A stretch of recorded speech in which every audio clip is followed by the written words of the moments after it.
Hello, I'm Woodrow Wilcox. I want to tell you that in the 1990s, I happened to be the personal assistant of an American millionaire businessman. I learned that he had run against John F. Kennedy in the 1960 Democratic primary for president. He told me a very interesting story. When he was in New Hampshire, some Democrat had an event, and the MC of that Democrat event tried to prevent him from speaking at the event, the same event that John F. Kennedy spoke at. In fact, this local leader of the Democratic Party tried to stop all the opponents of John F. Kennedy from speaking.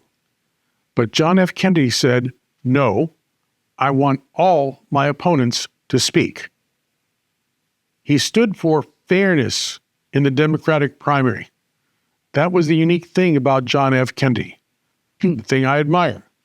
So my friend spoke and ran against John F. Kennedy, but he became a friend of John F. Kennedy, and it's through that man that I worked for that I was able to meet the attorney who had run the 1960 Democratic primary campaign for John F. Kennedy. Kennedy was decent. He was for democracy. He knew that it was important for everybody to be able to speak and speak their mind, what they thought, because it's through this process that all of us gain more knowledge and understanding of each other. John F. Kennedy stood for that, and that is great.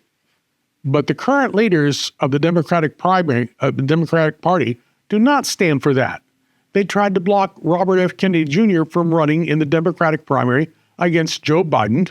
They tried to get Robert F. Kennedy kicked off the ballot for running as an independent candidate.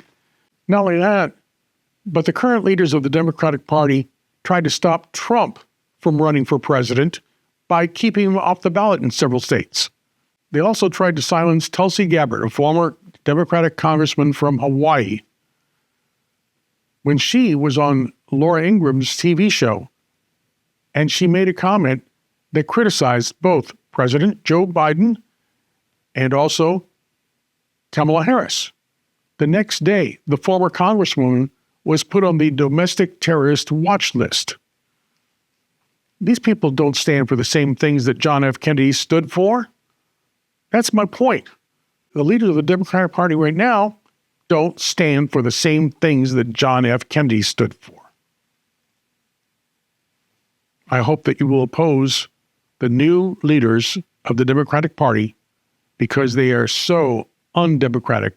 They are even anti-democratic. And I'm Woodrow Wilcox, a former elected Democratic Party precinct committee and a former elected delegate to my state's convention of the Democratic Party. That's my opinion. I'm Woodrow Wilcox.